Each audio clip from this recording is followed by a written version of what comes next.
Hello diamond painting friends, Jessica here with Tiny Worlds of Wonder, stopping in to share my latest finish with you. We're also going to do a little bit of drill editing today on this bad boy. It's going to be tons of fun. I hope you'll stick around. If you're a returning subscriber, hi, great to see ya. If you feel like it today, drop a comment down below. Let me know how you are. Let me know what project you're working on. I would love to hear all about it. If you're brand new to the channel, welcome. I would love to have you as a subscriber. If you like crafting content with a little bit of quirk and a lot of positivity, this is the place for you. I post a variety of crafting content every Monday morning, so you can start your week off with crafts. That's always a good thing, right? Now, before we get too far into the video today, I need to let you guys know that I was sent this canvas at no cost to me by Crafties for review. I'm also a Crafties affiliate, which means when you shop using the link in the description below, I do earn a small commission. There's also a discount code down there for you to use so you can save yourself a little bit of money. Never any pressure from me whatsoever. But if you're already in the market for a Crafties canvas, I'd really appreciate your support. Every little bit that I earn from those affiliate partnerships really helps to sustain the channel, in the sense that it takes a lot of time to film and especially to edit and post content. So those affiliate partnerships are really a way to help sustain the channel in a very tangible way. Whenever I make a video, I also always get asked about everything that's on the screen that you see. So of course I'm going to tell you about the canvas, but today my pen is from Jim's Handmade Pens on Etsy. And you guys, I didn't know it, but this pen glows in the dark. I was working on this canvas, wandered into the bathroom with my pen because I forgot I had it in my hand. And I looked down and my pen is glowing in the dark. So surprise, my pen glows in the dark. How cool is that? It's really awesome. And then this tray was a gift. It's a beautiful Muni-made purple tray. I love it. Thank you, thank you. I really enjoyed using it on this canvas. My cover minder is a homemade cover minder. I created this using part of the pendant from a necklace in the jewelry section at a craft store. I just cut the bail off the top, glued a set of neodymium magnets to the back, and Bob's your uncle, I had myself cover minder. I do have a video about how to do that if you're interested. I'll link it up in the cards. All right, on to this canvas. Now, you guys, this has been the year of color. I have needed some color in my life this year, and so I picked a whole bunch of colorful canvases to kick off the year. This beautiful snack size baby is called North Spirit by Crafties, and it is a 40 by 40 centimeter canvas with 28 colors and 3 shades of crystal drills. That was really fun. I don't do a lot of canvases that are super blinged out with crystal drills or ABs, so that was really fun. I enjoyed that.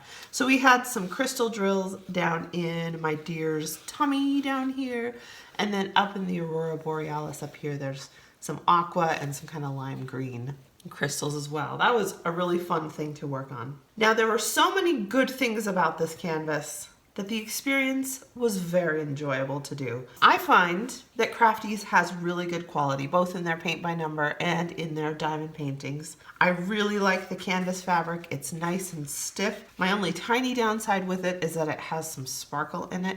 You guys know I'm not opposed to sparkle, but when there's sparkle in my fabric, the reflectiveness of it with my lighting is really hard to see. So that's the only downside. Otherwise, the canvas fabric is pretty much ideal. It's pretty much perfect. It's just this stiff, thick canvas duck, which is my favorite. The printing was really nice and clear. I had no issues with that. The adhesive was absolutely normally fantastic. So I have nothing to report on that. The drill quality overall was really good. There were some tiny misshapen drills in the 310. 310 is kind of notorious for having some trash drills, but overall, it wasn't outside of the scope of normal. Something really cool about the canvas here was that the manufacturer used some outlining to really add some detail to a canvas that's pretty small. So for example, inside my antlers, there is actually some lines designed to be seen in between the drills to make these look a little bit more blended. Some of that happened around the deer's face too, and in various parts of the canvas, which I thought was a pretty ingenious idea. By far, the thing that impresses me the most about the canvas is the sparkle of the drills. It was really hard for me to actually photograph this canvas and post it online because the drills were so sparkly. That is a great problem to have with diamond painting. That is a problem that you want. Now I would say the only tiny downside to this canvas is maybe the rendering because of the size of the canvas. So this is a 40 by 40. I think this rendering would be much improved even at a 50 by 50.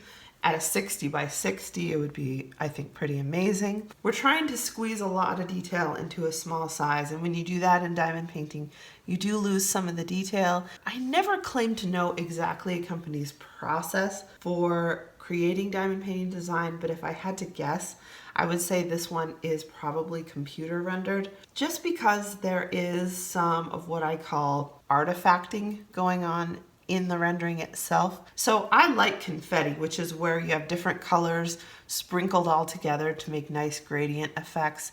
I really enjoy that in canvases and I'm never opposed to it. But I think the very best rendering effect happens sometimes when you have that computer generated rendering and then the designer goes back in and hand tweaks some of the elements just to make sure we don't have like little one-off drills that maybe look like they're different from everything else around them just because the computer is a little confused about what to do with the color blending. So we do have some of those artifacts in this canvas, but I am going to work on this a little bit because I think this is something that's pretty common in computer rendered images. And I don't want you guys to freak out. If you're new to diamond painting and you're like, oh, I wish this company had not put a bright green drill right here. I think this is probably supposed to be a star, but that really bugs me. And now the picture is ruined for me. Well, don't let it happen, you guys. Don't let it happen because this canvas is yours. I'm going to show you what I do. So I think this drill is supposed to be a star. There are some little stars that are hidden in the canvas itself up in the sky here, which is a pretty cool idea. But all I do when this happens is pick that puppy off. I try to see how far I can shoot it, because why not? It's like the drill Olympics. There's another one down here with the same color.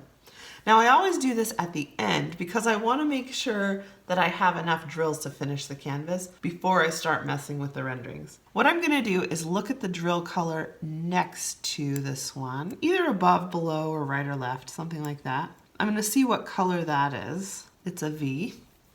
So I'm going to replace it. I just scooted it over actually, and I'm going to get another V to stick in that spot. I just worked out of baggies on this canvas because it was so small. Snack size canvases are so fun to do. I don't do enough of those. Now down here I might pick, here's another V. I might go with this light blue color though, since there's a lot of those in a row. Now because I'm picking the color that's already next to that drill, I'm not having to guess too much about what's gonna look good there. I'm gonna try to just blend that into the background a little bit. Now, I do find that this process can be a little bit difficult to do with the full-on sparkle of the canvas in your face. So one thing I do is take a lot of still photographs in the area that I kind of want to edit. And I'm going to make sure that I like the before and after as I fiddle. You do want to be a little bit careful about how many times you detach and reattach a drill because the adhesive does get a little bit less sticky each time. But really good adhesive should be able to withstand 1 or 2 replacements of a drill. I'm going to replace, I think, a couple of these kind of artifacted light purple drills in my elk here. And this one's going to be pretty easy to do because this background is all the same color. It's color blocked. So I'm going to know exactly which color I need right away.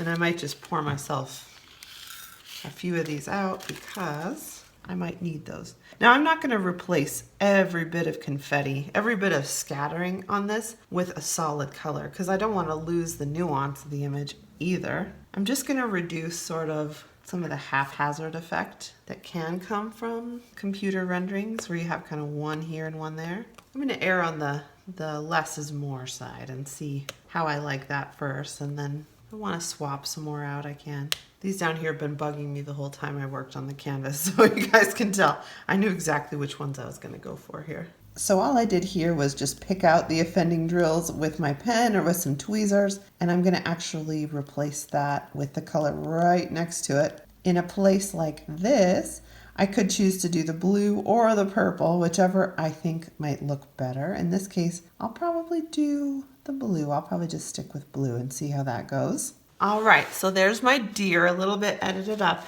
Now, hopefully with a pretty decent rendering, you're not gonna have to do this on too many drills. If you have to do it on a lot of drills, that's where it really gets annoying to me. So that's where the rendering really needs some work if you've got more drills to swap than the drills that you like. There's an area on this canvas where I'm gonna swap out a couple more drills in this area up here, and I'll pop back and I'll show you how my finished canvas looks. All right, guys, here we have it. I think I'm all done with my tweaking. This has taken me about another half an hour or so to work on off camera. I changed out about this many drills all together. Basically what I did was use the viewfinder on my camera, just the camera function, to take kind of a distance peek at my canvas, and then I would use my tweezers to kind of locate in the image through my viewfinder which drills I sort of wanted to swap out. And that trick has saved my life over and over and over when I'm doing these little drill edits. I am really, really happy with the way this turned out. Now that I've done some edits, I think my one negative critique of this canvas would be that it's a little too small for the level of detail. If this was a 50 by 50 or 60 by 60, of course, this would look much, much better. The main changes that I did were to the hillside here. I actually pulled out all of the purple drills that were there before and replaced them with sort of a purple blue shade. Same thing over here. I edited, as you saw, a little bit of my deer.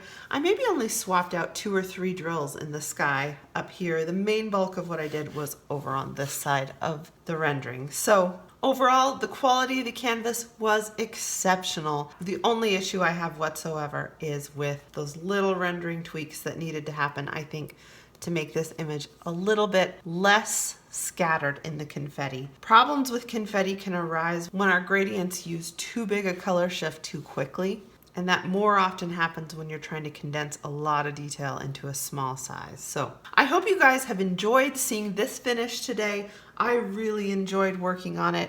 Again, you can see the link down in the description below if you'd like to snag one for yourself. There's also a discount code down there for you to use. I hope you have an absolutely marvelous week. As always, spread some joy wherever you are, and I'll catch you next time. Bye.